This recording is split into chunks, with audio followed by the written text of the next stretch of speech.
Introducing NASM One, NASM's ultimate membership program. Unlock access to everything your fitness career needs to succeed. Unlimited CEUs, free courses, access to our premium app, and exclusive discounts, all for $35 a month. NASM One is best-in-class tools, cutting-edge certifications, confidence in your craft, and everything you do as a personal trainer made easy, so we can achieve our greatest goals together as one. You're listening to the NASM-CPT Podcast with Richey, winner of the Share Care Emmy Award for Social Storytelling and the official podcast of the National Academy of Sports Medicine. Hey, y'all, and welcome to the NASM-CPT Podcast. My name is Richey, and today the topic of our conversation is, should I fire my client? Now, this is actually a great question that was kind of asked by somebody in an email. So let's reach into the mailbag and have a conversation about this. It starts with this. Hi, Dr. Richey. I'm hoping you may be able to address this on the NASM-CPT podcast. I'm an NASM CPT and a CNC and was wondering if it's ever appropriate to suggest parting ways with a client who doesn't seem invested in their own health journey. Now, this is a little different. So when I first get this question, I wonder about firing a client. My mind went somewhere else. So let's follow this path, and then we're going to go back to that path. All right. So it says, I currently have a nutrition client who I've been working with for about 6 months now, and she's barely participating in the program. I can't help but feel that it's becoming a waste of my time and energy and her money. She says she's motivated and seems eager with our one-on-one in-person consults, but she can't seem to implement any of the suggested changes on her own at home. I've tried many tactics to keep her consistent and invested, but none of them have worked. She had some wins, but seems to take 3 steps backwards. I'm at a loss as a coach. We had some honest conversations lately about both of our expectations, and she even admits that there isn't much more that I could do for her. She recognizes her inability to follow the program and get the results she wants. I'm wondering if transferring her to another coach may be beneficial to see if their methods click better with her. I don't want to be quick to throw away clients to the side, but I also don't want to just sit here and take her money, knowing she's not going to get to her goal if it continues. So thanks for any advice from Stacy. So Stacy, this is such a great question, and I want to give you 2 examples. One is a few years ago, there was a trainer that trained at one of my gyms, and he was very detailed. He was very, very, very meticulous, and he's results driven. One of the more results driven trainers I've ever seen. I was very proud that he was doing what he was doing and how he was doing it. Meticulous with his notes, meticulous with his training, meticulous with his programs and notating it, and trying to help with one client in particular. Was a weight loss client. He came to ask me a question, so he inquired with me, and I gave him my thoughts about what considerations could be there, but it might be some behavioral stuff outside of the gym. Clearly, your gym programs look really amazing, but the gym is not the best way to necessarily lose weight. So he would work with him and come up with ideas. And he said, I'm going to have a conversation with him later. He said, I'm going to have a conversation with him about sending him to another trainer. And I asked him how that conversation went. He said the client was shocked and disturbed. And he was like, I love our progress and I love what we're doing. And that's different, right? So you love the progress, you love what you're doing, you enjoy the program, but you're not getting the results that you want. You're happy with the results you're getting, but it's not necessarily the results that you're wanting. And so eventually he said, I am not the right trainer for you. And I suggest that you start working with somebody else because I'm not able to help you. Now, is that the right thing to do? It's a great conversation. It's a great piece of information to have a very detailed like group of fitness professionals sit in a room and bounce these ideas off of each other. So it's not fair that I've got the microphone and I just get to say my piece and nobody else gets to put in their input, because I think that it could go either way. And my ambivalence on this by no means should mean that I am right about being ambivalent. Sometimes you just got to make a decision. Is it going to be stay with the client, work with the client, or is it going to be let that client go? And I am usually on the fence with so many things, as it's, and we say these words, it depends. But I will also share another story with you. And this is where I thought this might have been going, where some of y'all thought it might have been going, just based off of the title, Should I Fire My Client? And I had a client that I was newbie trainer. And he would love to have his hamstrings stretched. I think he may have only come to train to get his hamstrings stretched. In fact, he would tell me what exercises he wanted to do. And I was new. So I was like, all right, well, if that's what you want to do, then I'll just be here and watch you and support you in that process. But then stretch his hamstrings. And dude would just start moaning. He would moan. He would, oh, it feels so good. And then he would moan. And oh my goodness, I was so embarrassed. I'm so uncomfortable. And I was like, oh, I can't stretch your hamstrings if you're going to do that. And he was like, no, I can't help it because it feels so good. And I was like, I can't do this. And then people would ask me afterwards. This is how I knew it was really disturbing, because people were like, hey, is your client okay? And I was like, I feel like you should be checking in on me. My client's clearly fine. He clearly is okay with what's going on. I don't know how I feel about it. And first of all, if this is the most inappropriate it gets, then it's not that bad.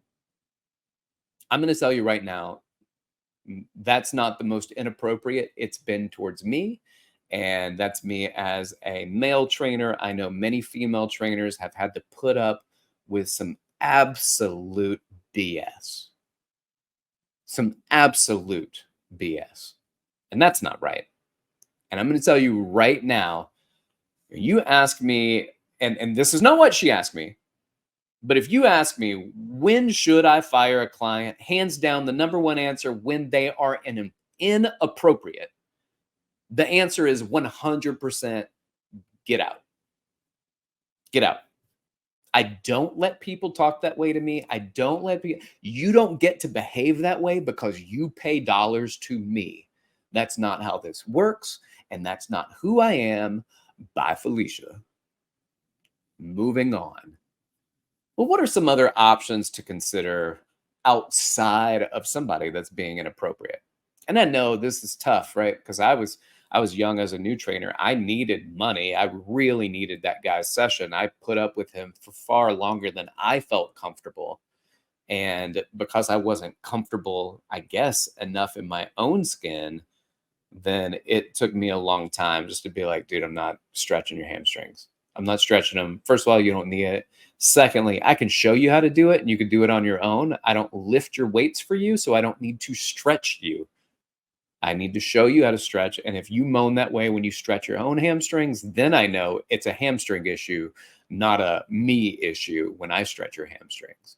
Now, other options to consider when we're looking at somebody who's just not connected to the program, then I might say, and you as a nutrition coach, and you're certified as a nutrition coach, there's a lot of coaching in the NASM-CNC. There's a lot of coaching. So it's not just I tell you what to do and you do it. There are coaching supports that draw things out from people, right? And I think the number one thing to do here is that you are identifying things that they can do, things that they will do, and more importantly than you doing it is trying to get them to.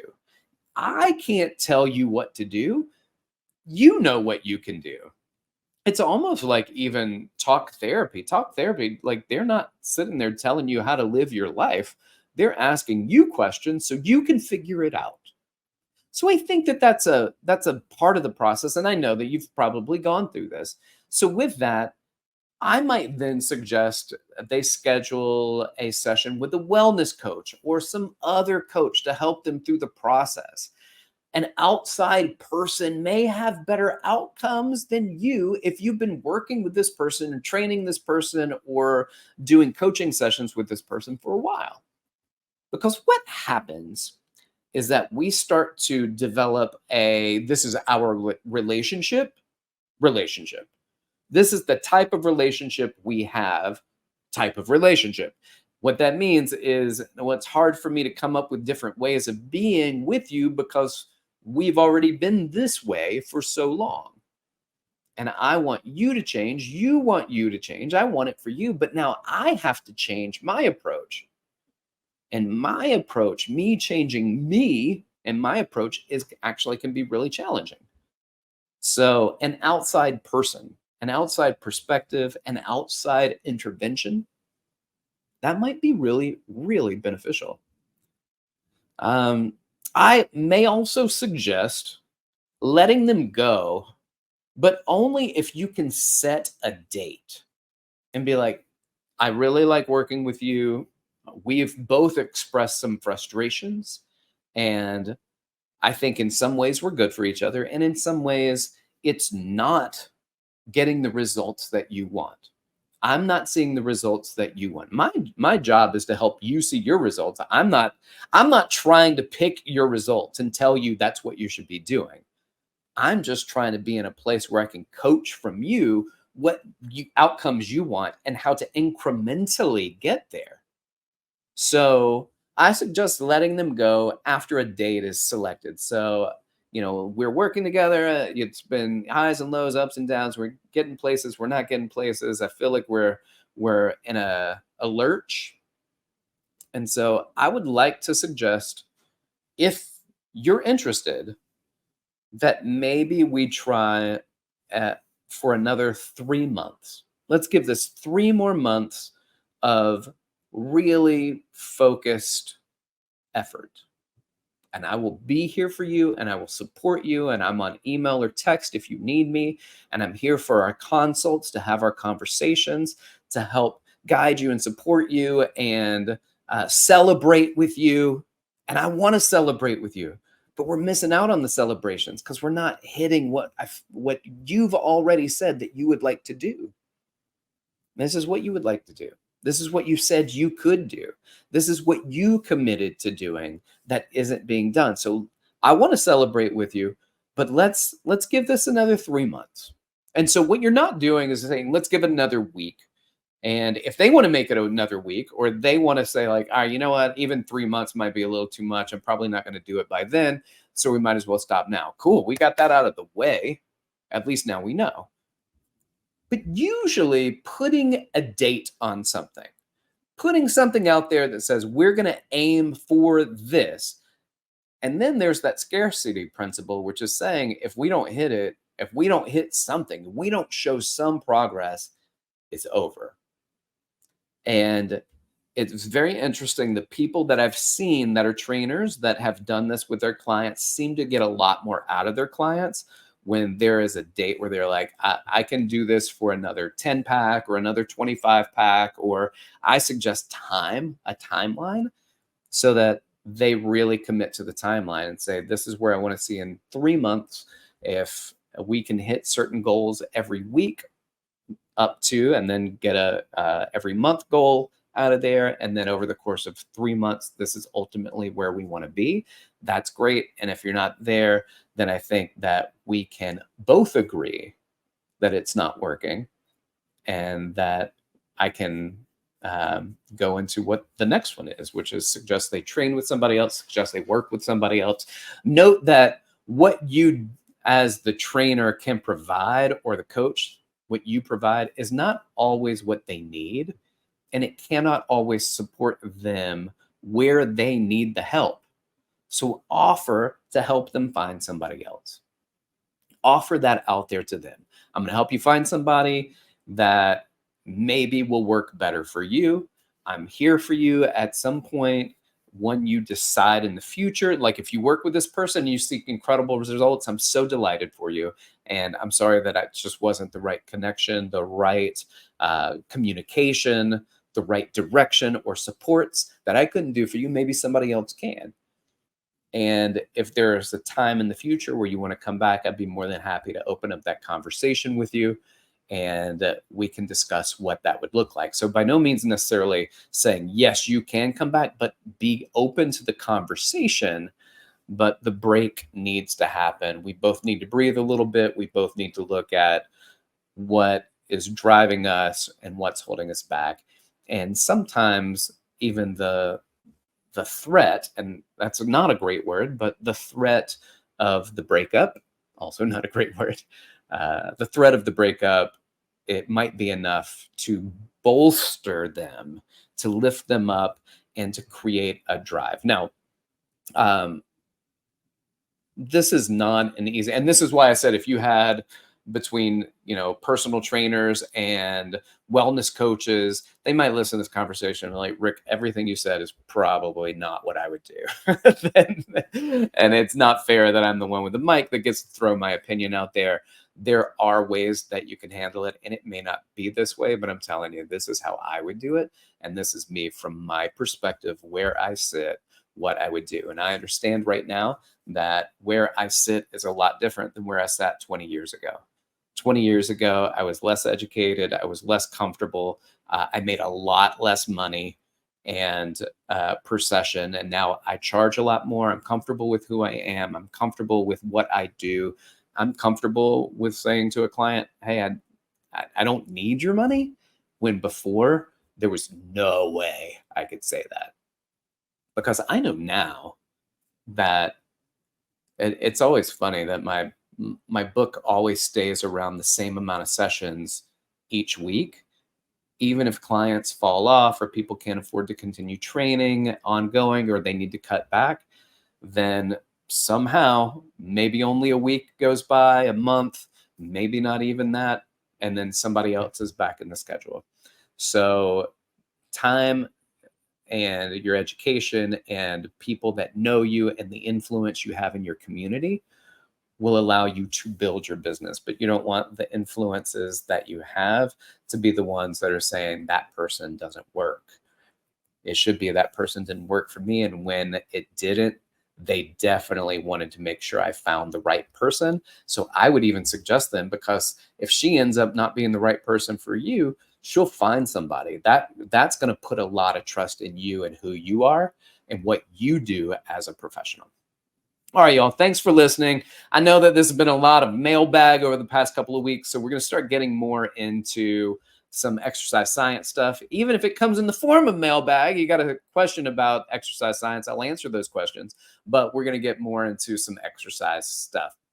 I always think it's important, though, that we feel comfortable and confident working with the fitness facilities and working with our clients and knowing what we are doing professionally, not just as a trainer. So with that being said, please like, subscribe, share with your fitness friends and family, and leave us a review.